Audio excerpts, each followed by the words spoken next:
अभी बांग्लादेश में civil war छिड़ गया है, जहाँ पे लोग जो है रोड पे उतर आए हैं, लाखों लोग, और बहुत सारा सिचुएशन जो है वो डिफिकल्ट हो गया है। तो Bangladesh is in difficult situation.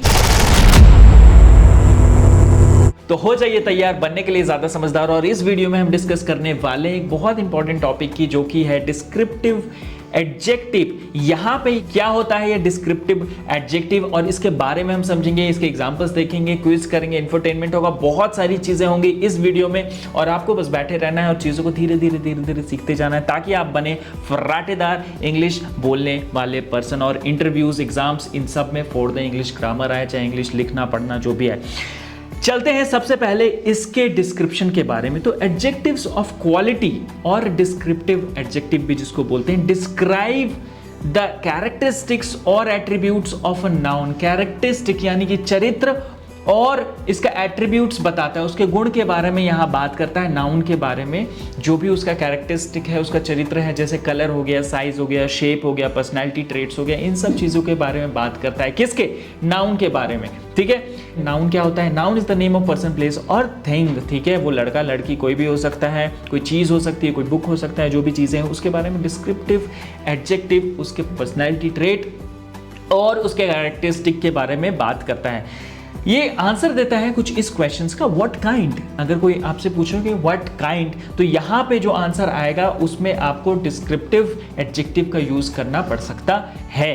They provide more information about the nouns nature such as appearance, कैसा दिख रहा है, साइज क्या है, कितना बड़ा है, शेप क्या है, कैसा है, गोल है, लंबा है, चौड़ा है, कैसा है, कलर क्या है उसका, लाल, पीला, नीला, कौन से कलर का, और पर्सनालिटी ट्रेट्स के बारे में भी बता सकता है। These adjectives can be either subjective और ऑब्जेक्टिव। ये सब्जेक्टिव भी हो सकते हैं, जिसमें अब सब्जेक्टिव और ऑब्जेक्टिव क्या होता है? सब्जेक्टिव जिसको नापा नहीं जा सकता, जैसे आपका पॉइंट ऑफ व्यू हो गया, ठीक है, आपका जजमेंट हो गया, उसको आप तौल तो नहीं सकते, नाप तो नहीं सकते, क्वांटिफाई नहीं कर सकते नंबर के साथ। लेकिन ऑब्जेक्टिव क्या होता है? ऑब्जेक्टिव ऐसा होता है जिसमें आप क्वांटिफाई कर सकते हो, तौल सकते हो, ठीक है, चीज़ों को नाप सकते हो।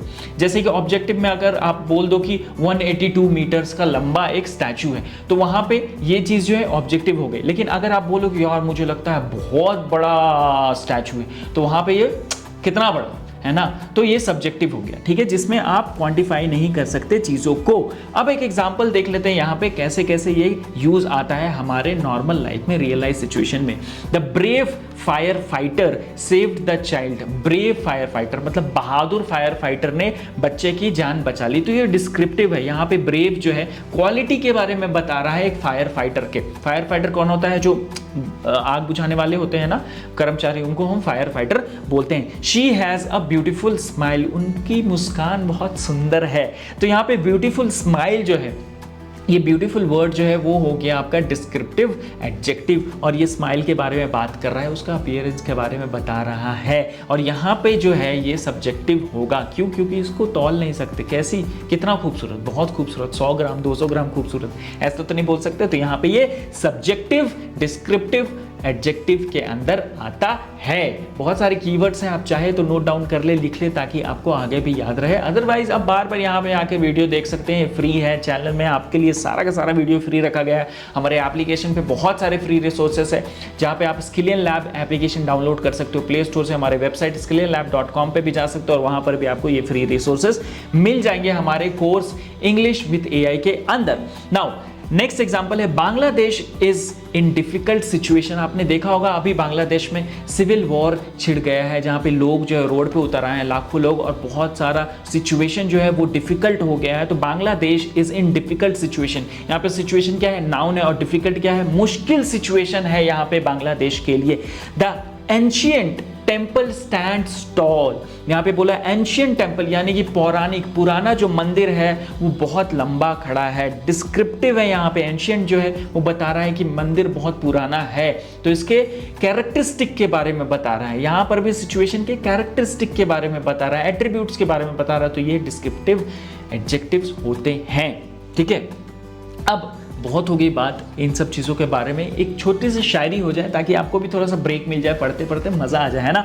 शायरी कुछ इस तरीके से है कि सोचने से कहाँ मिलती है, सोचने से कहाँ मिलती है तमन्नाओं का शहर, है ना। सोचने से कहाँ मिलता है तमन्नाओं का शहर, चलना भी ज़रूरी है मंजिल पाने के लिए आपको चलना पड़ेगा। आपको थोड़ा सा प्रोटेस्ट अगर करना है तो करना पड़ेगा, विरोध है तो करना पड़ेगा, वरना आपको तमन्नाओं का शहर नहीं मिलता। और वही चीज़ हो रही है बांग्लादेश में। यहाँ पे बोला गया था कि लोगों को सिविल सर्वेंट का जो जॉब होता है वहाँ पे अप्लाई करने नहीं दिया जाएगा अगर वो पहले जो है फ्रीडम फाइटर्स के कोई भी जो है उनके बच्चे नहीं है, पोता पोती नहीं है तो। लेकिन ये चीज़ गलत है, इसलिए सिविलियंस वहाँ के उतर आए हैं रोड पे। इसलिए कहते हैं कि सोचने से कहाँ मिलते हैं तमन्नाओं के शहर, चलना भी ज़रूरी है मंजिल पाने के लिए। चलिए ये चीज़ समझ में आ गया। अब नेक्स्ट देखते हैं इंफोटेनमेंट और समझते हैं कि कैसे रियल लाइफ सिचुएशन में यूज़ होता है हमारा ये डिस्क्रिप्टिव एडजेक्टिव। ध्यान से सुनिएगा।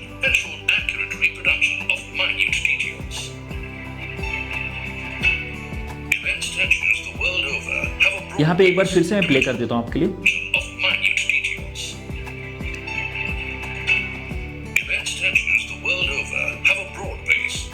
यहाँ पे बोला है ब्रॉड बेस, मतलब ये जो हमारा सरदार वल्लभ भाई पटेल का जो मूर्ति बना है वो वर्ल्ड में सबसे बड़ा है और यहाँ पे 182 मीटर्स का, और इसका जो बेस बना गया था वो ब्रॉड बेस था।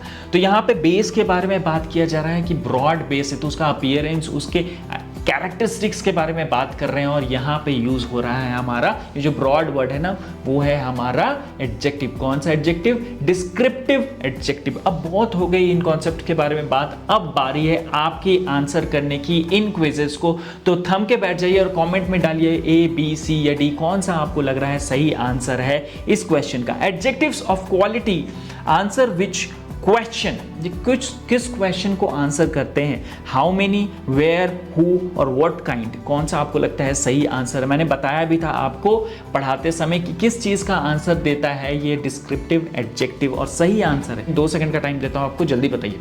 टिक टिक 1, टिक टिक 2। कमेंट में डालते जाइए। अगर आपको पता भी चल गया आंसर कोई बात नहीं, कमेंट में डाल दीजिए, आपको याद रहेगा, प्रैक्टिस हो जाएगा। और सही आंसर है इसका ऑप्शन बी, व्हाट काइंड, क्योंकि यहाँ पे एट्रीब्यूट्स, अपीयरेंस और आपका कैरेक्टरिस्टिक, इन सब चीज़ों के बारे में बात करता है हमारा डिस्क्रिप्टिव एडजेक्टिव। ये जो कॉन्सेप्ट्स है ना, इनसे रिलेटेड क्वेश्चंस आपके एसएससी में भी आ सकते हैं, एसएससी सीजीएल में आ सकते हैं, आपका जो अलग अलग एग्जाम होता है, नीट का एग्जाम होता है उसमें आ सकते हैं। जहां पर भी इंग्लिश ग्रामर पूछा जाता है वहां पर आपका ये क्वेश्चंस आ सकते हैं या फिर इससे रिलेटेड क्वेश्चंस आ सकते हैं। नेक्स्ट क्वेश्चन है हमारा, which of the following adjectives is an example of an adjective of quality। आपको क्या लगता है कौन सा इनमें से adjective of quality से रिलेटेड है। ऑप्शन ए है 5, बी है टॉल, सी है थर्ड एंड डी है थर्ड। आपको बताना है कि कौन सा इनमें से, कौन सा ऑप्शन आपको लगता है एडजेक्टिव ऑफ क्वालिटी यानी कि डिस्क्रिप्टिव एडजेक्टिव के अंदर आता है। मैंने क्या बताया है, कैरेक्टरिस्टिक और एट्रीब्यूट्स के बारे में बताता है, किसके, नाउन के, ठीक है। ये एडजेक्टिव आपको क्या लगता है कौन सा सही है, और इसका सही आंसर है 2 सेकंड देता हूँ मैं, जल्दी से डालिए कमेंट पे। अभी तो कमेंट करना ही पड़ेगा आपको, आप कमेंट नहीं करेंगे हमें पता नहीं चलेगा कि आप देख रहे हैं वीडियो को सही ढंग से कि नहीं देख रहे हैं। और अगर आप वीडियो को नहीं देख रहे सही ढंग से तो फिर कोई फायदा नहीं है इसको बनाने का। आपके लिए बना रहे हैं, फ्री बना रहे हैं, बहुत मेहनत लग रही है, सच मानिए बहुत रिसर्च लगता है, बहुत सारी चीज़ें हम करते हैं बैकेंड में, तब जाके ऐसा वीडियो आपके लिए बनता है। तो कॉमेंट में डालिए ए, बी, सी या डी, और इसका सही आंसर है ऑप्शन बी, टॉल। क्योंकि टॉल बता रहे हैं कि कैसा अपीयरेंस है, बहुत लंबा है ना, सब्जेक्टिव है ना, कितना टॉल ये नहीं बता रहे, लेकिन फिर भी ये आपका डिस्क्रिप्टिव एडजेक्टिव या फिर एडजेक्टिव ऑफ क्वालिटी के अंदर आता है। नेक्स्ट क्वेश्चन और लास्ट क्वेश्चन है हमारा, adjective of quality can describe which of the following characteristics of a noun. कौन से कैरेक्टरिस्टिक्स ऑफ नाउन के बारे में बात करता है हमारा adjective of quality. Number, position, appearance, location. जल्दी बताइए, 2-3 बार मैंने ये वर्ड रिपीट कर दिया है तो आपको हिंट भी मिल गया होगा। 2 सेकंड का टाइम है, टिक टिक 1, टिक टिक 2, और सही आंसर है इसका ऑप्शन सी, अपीयरेंस। जल्दी से डालिए कमेंट में। अगर आपको नहीं समझ में आया तो फिर से इस वीडियो को देखिए। हालांकि हमें 100% श्योर है कि इतनी सारी चीज़ें ऐड करने के बाद ये चीज़ें जब आप वीडियो में देखते हो तो आपके दिमाग में बिल्कुल बैठ जाती है लंबे टाइम के, और आपको फिर से अलग से प्रिपेयर नहीं करना पड़ता, पढ़ना नहीं पड़ता अपने एग्जाम के लिए। तो जो भी आपका एग्जाम, जो भी आपको देना है, वहाँ पर इंग्लिश ग्रामर अगर है, इंग्लिश का टेस्ट होता है, तो ये सारे वीडियोज़ आपके काम आने वाले हैं। तो इनको सेव करके रख दीजिए। अगर आपका कोई दोस्त है तो शेयर कर दीजिए, हमारे चैनल को सब्सक्राइब कर दीजिए और पढ़ते रहिए इंग्लिश ग्रामर हमारे साथ, और इंग्लिश स्पीकिंग और बहुत सारी चीज़ें जो यहाँ पे होने वाली है। और हमारे ऐप को भी आप डाउनलोड कर सकते हैं। तो बने रहिए हमारे साथ, मिलते हैं नेक्स्ट वीडियो में।